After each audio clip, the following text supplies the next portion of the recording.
30వ ward అధ్యక్షులు శ్రీ దశమంతులు గారి ఆధ్వర్యంలో 100 మంది టీడీపీ సభ్యులు మరి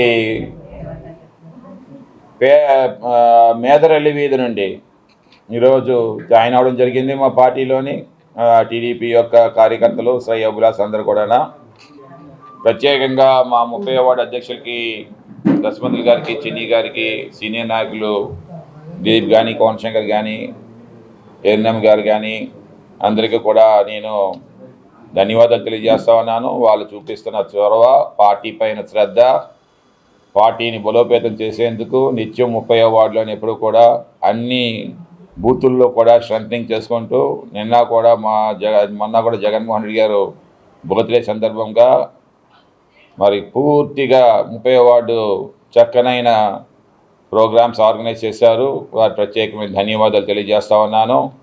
అందరూ కూడా దక్షిణ నియోజకవర్గంలో అందరినీ కూడా నేను కోరుతాను, ఇదే శ్రద్ధ చూపించి ప్రతి వార్డుని కూడా బలోపేతం చేసి రానుండే కార్పొరేషన్ ఎలక్షన్స్లో తప్పకుండా జగన్మోహన్ రెడ్డి గారికి మనం అన్ని టికెట్లు కూడా గెలిపించి ఇవ్వాల్సిన బాధ్యత మనందరి మీద ఉంది. జగన్మోహన్ రెడ్డి గారిని మళ్ళీ ముఖ్యమంత్రి చేసుకోవాల్సిన బాధ్యత కూడా మనందరిపైన ఉంది. ఇది ఎవరో ఒక నాయకుడు చేస్తే కాదు, ఇది ప్రతి ఒక్కరు కూడా కుటుంబంలో ఉండే అందరూ కూడా వైఎస్ఆర్సీపీ కుటుంబంలో ఉండే ప్రతి ఒక్కరూ కూడా ఈరోజు జగన్మోహన్ రెడ్డి గారి నాయకత్వాన్ని మళ్ళీ బలోపేతం చేసి వారిని సీఎంగా చేయాలని చెప్పేసి, ఎందుకంటే ఇది ప్రజల ఆకాంక్ష. ఆ ఆకాంక్ష నెరవేర్చాలంటే అది మనం చెయ్యాలి. ప్రజల మనోభావాలను అర్థం చేసుకొని మనం పని చేయాలి.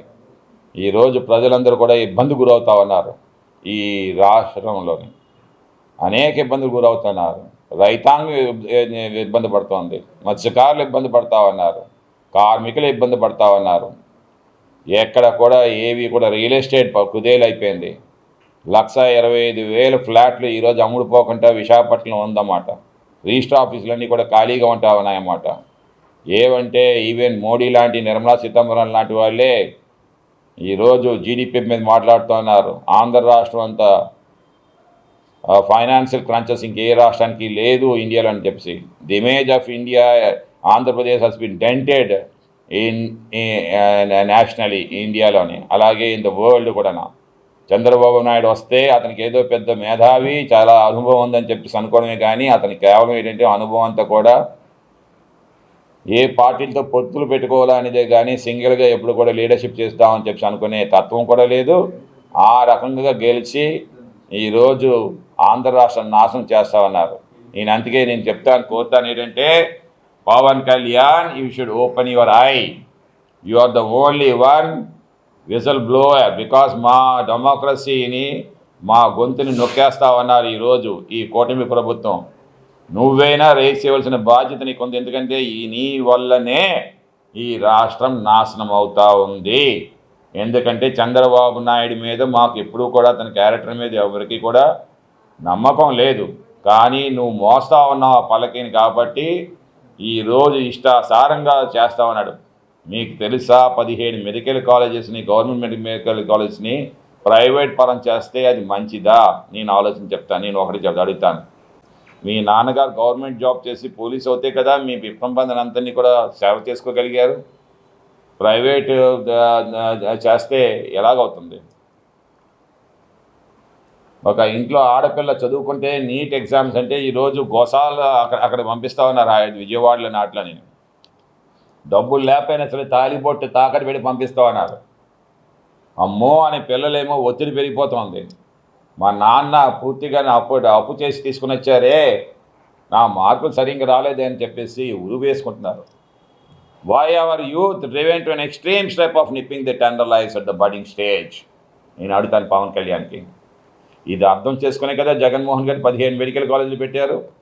అంటే 5,000 మందికి కనీసం ఇక్కడ మెడికోస్ తయారవుతారు ఆంధ్ర రాష్ట్రం అని చెప్పేసి. ప్రతి ఒక్క మెడికో తయారవుతే కనీసం ఒక 100 కుటుంబాలకేమో ఆవిడ భరోసా ఉంటుందన్నమాట. నా కూతురు, నా చెల్లెమ్మ కూతురు, మా తమ్ముడు కూతురు ఇలాగ చెప్పుకొని ఆ కుటుంబాలన్నీ కూడా ఏ కష్టం వచ్చినా సరే ఆ డాక్టర్ చెప్పుకుంటారు. అలాంటిది ఎలాగ మీరు గవర్నమెంట్ అంటే ఏంటి? గొప్పోడే బతకాలా? పేదోడు ఇంకా బతకూడదా? చదువు గొప్పోడిదేనా? ఉన్నత స్థానమైన వాళ్ళు ఇంకా ఉన్నతమైన స్థానానికి పంపిస్తావా నువ్వు? చెప్పండి. పేదవాడి కోసం కదా ఇది ఉన్నది. ఈ ఆంధ్ర రాష్ట్రం గవర్నమెంట్ అన్నీ కూడా. బాబాసాహెబ్ అంబేద్కర్ ఏమన్నారు?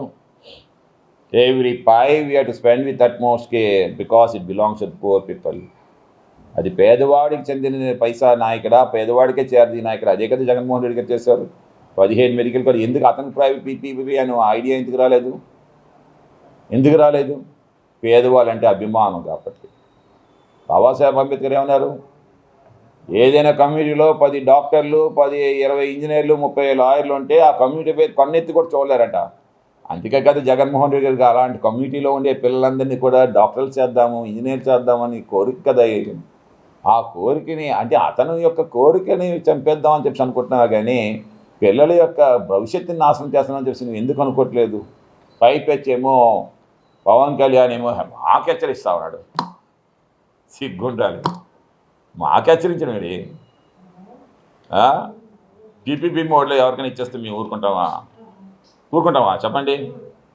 జగన్మోహన్ రెడ్డి గారు ఊరుకుంటారా? So definitely they will be jailed. Whoever is taking in the PPP mode, because there is a quid pro quo taking place. We will prove it in the law of the court. And see that the law will make them jailed. Jailed అంటే జగన్మోహన్ తీసుకుని జైల్లో పెట్టడం కాదు. Law will take its own course of action.